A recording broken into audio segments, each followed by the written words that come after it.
ఎన్టీఆర్ జిల్లా ఆర్గానిక్ సదస్సు కార్యక్రమం ఒక వినూత్నమైన కార్యక్రమం. ఎన్టీఆర్ జిల్లా యంత్రాంగం ద్వారా ప్రారంభమైన ఈ కార్యక్రమం చాలా ఆనందంగా ఉంది. మన ముఖ్యమంత్రి గారు పదే ఒకటే చెప్తున్నారు, రైతులు ఎరువులు తగ్గించాలి, ఆర్గానిక్ తరహాలో వ్యవసాయం చేయాలని. వారు కూడా స్వర్ణ కుప్పం అనే ఒక కార్యక్రమాన్ని తయారు చేసి కుప్పం నియోజకవర్గం మీద కూడా మొత్తం అంతా ఇంప్లిమెంట్ చేస్తున్నారు. అదేవిధంగా ఎన్టీఆర్ జిల్లాలో ఉన్న రైతులందరూ కూడా ఎక్కువ మంది అగ్రికల్చర్లే కాదు హార్టికల్చర్లో కూడా ఎక్కువ మంది రైతులు ఉన్నారు. ఇటువంటి ఆర్గానిక్ ప్రోడక్ట్స్కి దేశం మొత్తం మీద మంచి గిరాకీ ఉంది.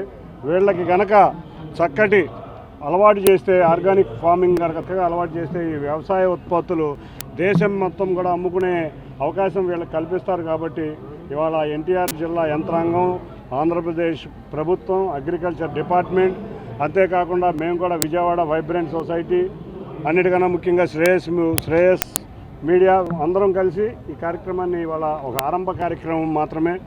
నేనైతే కేసినేని ఫౌండేషన్ తరఫున రేపు రాబోయే 2 నెలల్లో అగ్రికల్చర్, హార్టికల్చర్ మొత్తం 5 డిపార్ట్మెంట్లో, యానిమల్ హస్బెండరీ అందరితో కూడా ప్రతి మండలంలోనూ 3 రోజుల వర్క్షాపు ప్రారంభించబోతున్నాం. రేపు మే నుంచి కూడా దానికి ప్లాన్ చేశాం. ఎక్కడెక్కడైతే వ్యవసాయ పారిశ్రామికవేత్తలు ఉన్నారో వాళ్ళందరినీ తీసుకొచ్చి ఒక రోజు ట్రైనింగ్ క్లాసు, 2వ రోజు ఫీల్డ్ విజిట్, 3వ రోజు బెస్ట్ ప్రాక్టీషనర్, దాంట్లో ఎవరైతే బెస్ట్ ప్రాక్టీషనర్ ఉన్నారో వాటి దగ్గర ఎడ్యుకేట్ చేసే విధంగా మేమందరం కేసినేని ఫౌండేషన్ తరఫున మేము కృషి చేయబోతున్నాం రేపు మే నుంచి. అంతేకాకుండా ఇవాళ న్యాచురల్ ఫార్మింగ్లో ఎన్ఐఆర్డీలో ఎంతోమంది వ్యక్తులకి కూడా ట్రైనింగ్ ఇవ్వడం జరిగింది. వాళ్ళందరూ ఇక్కడికి వచ్చి మనం ఏర్పాటు చేసుకున్నారు. నిజంగా చూస్తే చాలా ఆనందంగా ఉంది. వాళ్ళు కూడా ఇప్పుడు కలవడం జరిగింది స్టాల్స్లో.